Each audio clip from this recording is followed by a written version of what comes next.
a basic knowledge about the working of IC engine. We should know the engine nomenclature and the basic working of diesel cycle. तो इसीलिए अगर आपको ये basic knowledge नहीं है, अगर आपको वर्किंग ऑफ आईसी इंजन के बारे में नहीं पता है, इंजन नॉमेनक्लेचर के बारे में नहीं पता है और डीजल साइकिल के बारे में नहीं पता है, तो इस वीडियो को थोड़ी देर के लिए पॉज कीजिए, ये सारे टॉपिक को अच्छी तरह से एक बार रिकॉल कीजिए, रिवाइज कीजिए, और अगर आपको ये सारे टॉपिक अच्छी तरह से पता है तो फिर हम आगे बढ़ सकते हैं और पढ़ सकते हैं डीजल इंजन की वर्किंग के बारे में। Now let's learn about the working of four stroke diesel engine. Diesel engine का दूसरा नाम है सीआई इंजन यानी कंप्रेशन इग्निशन इंजन। सबसे पहली बात, diesel engine works on diesel cycle. तो डीजल साइकिल के ऊपर डीजल इंजन वर्क करता है, यानी जो हीट एडिशन है वो कांस्टेंट प्रेशर पर होगा। Now all the engine works on open cycle. So diesel cycle is a closed cycle, then we need to convert that cycle into a open cycle. So that's why a little bit of modification is required in cycle. Now the suction and exhaust takes place in actual working. Actual cycle की working में ये दो strokes होते हैं, suction और exhaust, जो बहुत जरूरी होते हैं। तो इसीलिए जब इन दोनों प्रोसेस को हम लोग इस साइकिल में ऐड कर देते हैं तो that cycle is become open cycle. Now in diesel engine the main change between diesel and petrol engine is that only air is supplied during intake in diesel engine. हमने petrol engine की working पढ़ी है। Petrol engine में हम लोग suction stroke में petrol और air का मिक्सचर अंदर इनटेक करते हैं, but in diesel engine only air is supplied. तो हम लोग क्या कर रहे हैं, जब इनटेक हो रहा है तो सिर्फ एयर इंजन सिलेंडर के अंदर आ रही है, और उसके बाद वाला जो स्ट्रोक होता है कॉम्प्रेशन, उसमें सिर्फ एयर को कॉम्प्रेस करते हैं। तो जब कॉम्प्रेशन का एंड होता है तो एयर पूरी तरह से कॉम्प्रेस हो जाती है। एयर कॉम्प्रेस हो गई है मतलब उसका प्रेशर बढ़ गया है, और प्रेशर अगर बढ़ गया है तो टेम्परेचर भी बढ़ेगा ही। तो उस high pressure high temperature air में हम लोग फ्यूल को इंजेक्ट करते हैं। फ्यूल मतलब डीजल। डीजल को हम इंजन सिलेंडर के अंदर इंजेक्ट करते हैं एक इंजेक्टर से। तो ये इंजेक्टर क्या करता है, फ्यूल को बिल्कुल बारीक, बिल्कुल छोटे छोटे ड्रॉपलेट्स में इंजन सिलेंडर के अंदर इंजेक्ट करता है, और उसके वजह से, इस हाई प्रेशर के वजह से, हाई टेम्परेचर के वजह से फ्यूल का सेल्फ इग्निशन टेम्परेचर गेन होता है और फ्यूल अपने आप इग्नाइट हो जाता है। और इग्नाइट क्यों हो रहा है, क्योंकि हीट ऑफ कॉम्प्रेशन की वजह से, क्योंकि डीजल इंजन का जो कॉम्प्रेशन है वो बहुत ज्यादा होता है। क्यों ज्यादा होता है, क्योंकि हमको टेम्परेचर गेन करना है जो टेम्परेचर डीजल का सेल्फ इग्निशन टेम्परेचर से ज्यादा हो।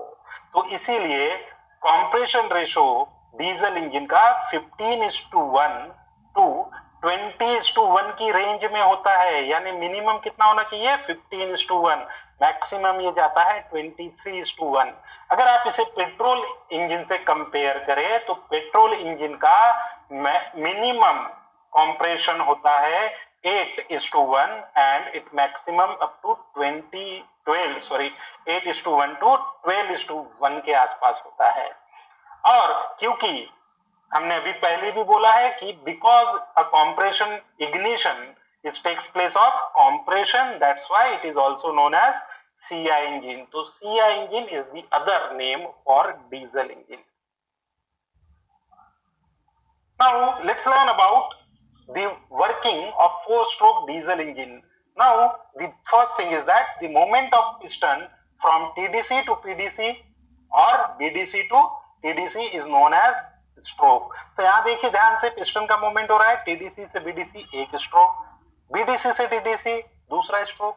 सो ये 4 स्ट्रोक्स होते हैं। हर पिस्टन के एक स्ट्रोक के वजह के लिए क्रैंकशाफ्ट का आधा रिवॉल्यूशन कंप्लीट होता है, यानी 180 डिग्री रिवॉल्यूशन होता है। तो एक स्ट्रोक आधा क्रैंकशाफ्ट का मूवमेंट, 2 स्ट्रोक एक पूरा कंप्लीट क्रैंकशाफ्ट का revolution. Now in 4 stroke engine 4 processes are involved. So for one process we need 1 stroke of piston. So 4 process के लिए कितना स्ट्रोक होगा? 4 strokes for 1 power cycle. 4 process के लिए 4 स्ट्रोक, और एक साइकिल 4 प्रोसेस में कंप्लीट होती है, तो 4 स्ट्रोक में एक पावर साइकिल कंप्लीट होगी। यानी 4 पिस्टन के जब स्ट्रोक होंगे तो एक बार पावर हमें मिलेगा, पावर जनरेट होगा। And that's why 2 revolution of crankshaft is required to complete 1 power cycle. यानी in 4 stroke engine every alternate revolution of crankshaft is gain the power. तो हर पिस्टन के 4 स्ट्रोक लगते हैं और क्रैंकशाफ्ट के 2 रिवॉल्यूशंस लगते हैं। ये बहुत जरूरी चीज है, ये हमेशा ध्यान में रखिए। Let's learn about the 4 strokes of diesel engine. What happens in 4 strokes of diesel engine? The first stroke is suction. Suction is the first stroke. During this, piston moves from TDC to BDC. यहां movement दिख रहा है, arrow से हमने दिखाया हुआ है कि पिस्टन TDC से BDC की ओर जा रहा है, यानी पिस्टन का मूवमेंट नीचे की ओर है। During this open inlet valve is open and air is supplied into the engine cylinder. तो सक्शन में क्या हो रहा है? सिर्फ एयर सप्लाई की जा रही है। Only air is coming inside the engine cylinder. Petrol engine जैसा नहीं, पेट्रोल इंजन में फ्यूल और एयर का मिक्सचर आता है, यहाँ पर सिर्फ एयर अंदर आती है। This is what happens inside the during the suction stroke. जैसे ही सक्शन स्ट्रोक खत्म होता है, कॉम्प्रेशन शुरू होता है, और कॉम्प्रेशन में क्या होगा? पिस्टन की मूवमेंट होगी बीडीसी से टीडीसी की ओर, और ड्यूरिंग दिस दोनों वॉल बंद रहेंगे। अब दोनों वॉल बंद है तो एयर कॉम्प्रेस होते जाएंगी, क्योंकि वॉल्यूम कम हो रहा है। टीडीसी पिस्टन टीडीसी की ओर जा रहा है, वॉल्यूम कम हो रहा है, और वॉल्यूम कम होगा तो प्रेशर बढ़ेगा। प्रेशर बढ़ने की वजह से टेम्परेचर भी बढ़ता है, और जैसे ही पिस्टन टीडीसी पर पहुंचता है, यहाँ पे हम लोग फ्यूल को इंजेक्ट करते हैं। फ्यूल इंजेक्ट होता है inside the engine cylinder. Fuel यानी डीजल डायरेक्टली इंजन सिलेंडर के अंदर इंजेक्ट करते हैं। फिर सेल्फ इग्निशन टेम्परेचर ज्यादा होता है, क्योंकि कॉम्प्रेशन की वजह से टेम्परेचर बहुत ज्यादा बढ़ जाता है, तो हॉट गैसेस जनरेट होती है। और हॉट गैसेस जनरेट होने की वजह से क्या होगा? ये हॉट गैसेस यानी केमिकल एनर्जी जो हीट एनर्जी में कन्वर्ट हो गई है, this heat energy now converted into mechanical energy, and that stroke is known as power stroke. जो हॉट गैसेस जनरेट हो रही है वो पिस्टन के ऊपर वर्क परफॉर्म करेगी, पिस्टन को नीचे ढकेलेंगी पूरी ताकत के साथ, और हमें वर्क डन मिलेगा। तो पावर स्ट्रोक में पिस्टन मूवमेंट कहां से कहां होगा? टीडीसी से बीडीसी की ओर। तो ये पावर जनरेट हो गया। अब पावर तो जनरेट हो गया, फ्यूल पूरी तरह से बर्न हो गया है, हॉट गैसेस ने अपना काम कर दिया है। Now that hot gases is exhaust out to the atmosphere. Let's learn about how to draw a theoretical wall timing diagram. जब हम वॉल टाइमिंग डायग्राम ड्रॉ करते हैं तो हम लोग देखते हैं कि क्रैंकशाफ्ट की मूवमेंट कैसी होती है। क्रैंकशाफ्ट की मूवमेंट के हिसाब से हम लोग इनलेट और एग्जॉस्ट वॉल की ओपनिंग और क्लोजिंग को ध्यान में रखते हैं। नाउ यहाँ पर इस डायग्राम में ऊपर हम लोग मार्क करेंगे टीडीसी को, और नीचे होगा BDC. The moment of piston from TDC to BDC and the moment of crankshaft is taken here. crankshaft की मूवमेंट होंगी क्लॉकवाइज डायरेक्शन में। तो सबसे पहली प्रोसेस होती है suction 1 to 2. First process 1 to 2 suction takes place. Suction शुरू होता है 1 पे, जहां पर इनलेट वॉल ओपन होता है, और जैसे ही 2 पे पोजीशन पहुंचती है इनलेट वॉल क्लोज हो जाता है। नाउ दोनों वॉल इस 2 नंबर की पोजीशन पे बंद है, और यहाँ पर हम लोग दूसरी प्रोसेस शुरू करते हैं। पिस्टन बीडीसी से टीडीसी की ओर जाता है, और during this process both wall remain closed. तो दोनों वॉल बंद रहेंगे, और जैसे ही 3 पे पहुंचेगा हम यहाँ पे फ्यूल इंजेक्शन करेंगे। तो फ्यूल इंजेक्शन होता है at the third position. Now, when the fuel injection ends, hot gases are generated, or hot gases perform work on piston. So piston moves from TDC to BDC, पर खुद की वजह से होता है क्या? नहीं। किसकी वजह से होगा?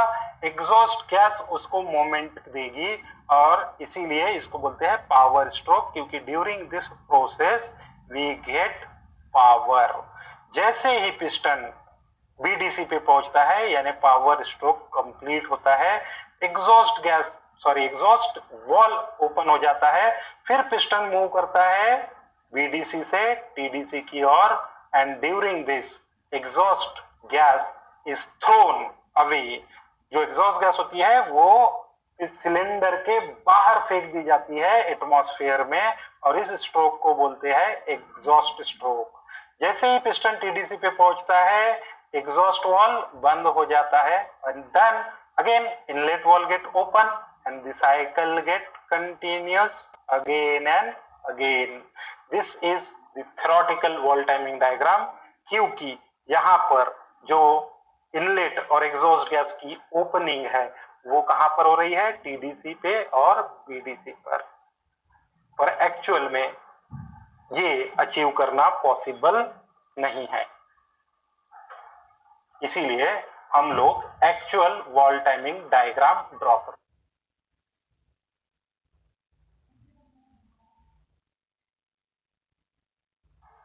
Now the actual valve timing diagram, हम ये यहाँ पे दिखाई दे रहा है हमको theoretical valve timing diagram.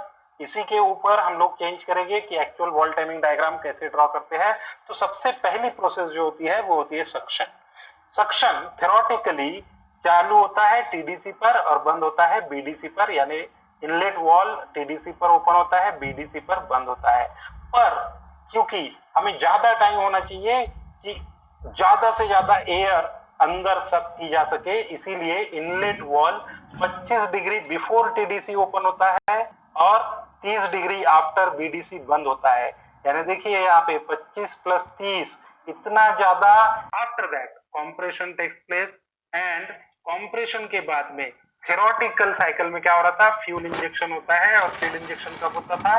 TDC पर अगर टीडीसी पर फ्यूल इंजेक्शन करेंगे तो वो एयर के साथ मिक्स कब होगा, और उसके बाद में इग्नाइट कब होगा, हीट जनरेट कब होंगी, ये सब नहीं जल्दी होना चाहिए। तो इसीलिए injection starts at 5 degree before TDC and it goes up to 25 degree after TDC, क्योंकि पिस्टन तो एक जगह रुक नहीं सकता, पिस्टन अपना मोमेंट करते ही रहेगा, तो इसीलिए इतना मोमेंट होता है। तो टोटल 30 डिग्री तक के लिए फ्यूल इंजेक्शन शुरू होता है। तो याद रखिए कितने फ्यूल इंजेक्शन कितने देर के लिए होगा? 30 degree of movement of crankshaft.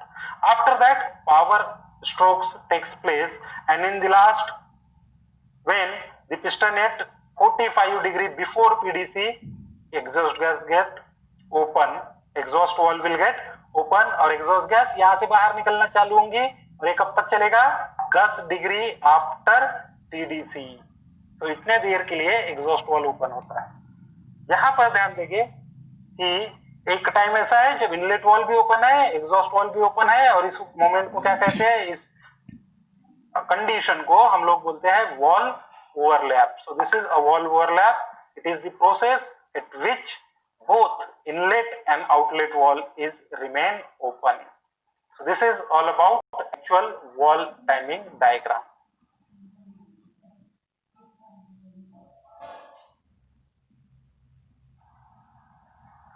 Now both diagrams at one place. I request you to pause this video and draw both of these diagram in your class copy and compare these two wall timing diagram.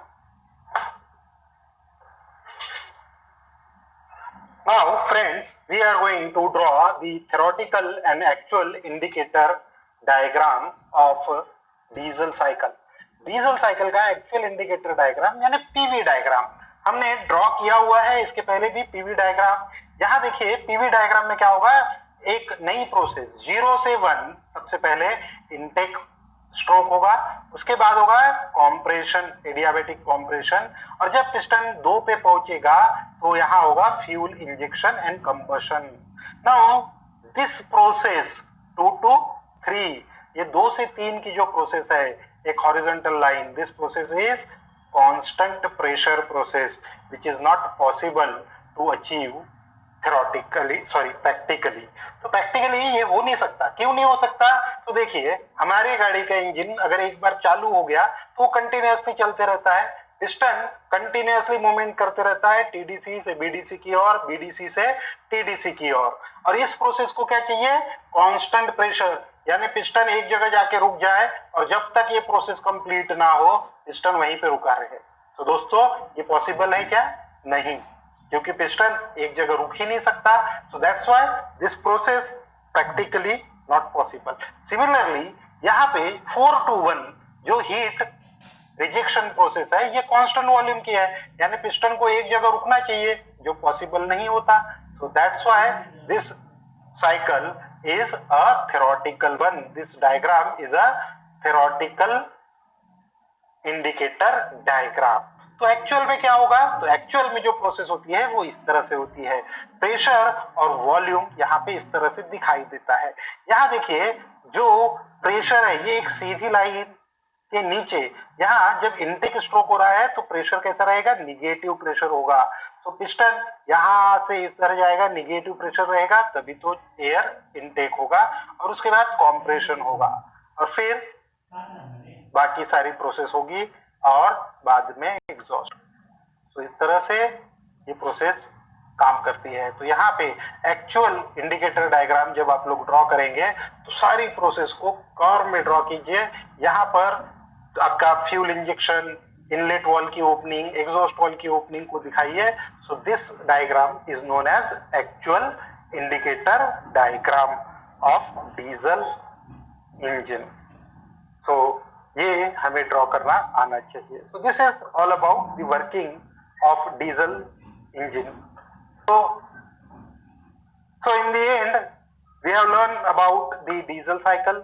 हमने working of diesel cycle पढ़ा, हमने theoretical और actual valve timing पढ़ा, और last में हमने देखा कि actual indicator diagram of CI engine या डीजल इंजन कैसे बनाया जाता है। So these are the common questions which are asked in this topic. So first one is describe the working of 4-stroke diesel engine with neat sketch. तो आपको एक diagram draw करना है और चारों प्रोसेस को एक्सप्लेन करना है। Then draw and compare theoretical and actual valve timing diagram. तो दोनों डायग्राम बनाइए, थ्योरेटिकल और एक्चुअल वॉल टाइमिंग डायग्राम, और उसका कंपैरिजन लिखिए कि पिस्टन जो मूवमेंट है, एग्जॉस्ट वॉल कब ओपन हो रहा है, कब क्लोज हो रहा है, तो वही आपको इसमें लिखना है। So and last is draw the actual indicator diagram of CI. So this is all about the working of diesel engine. In the next lecture, we are going to learn about the working of 2-stroke engine. Till then, keep learning. Thank you.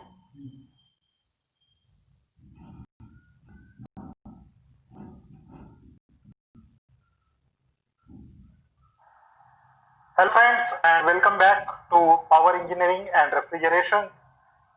This is the lecture series for 5th semester Diploma in Mechanical Engineering students. I am Ritesh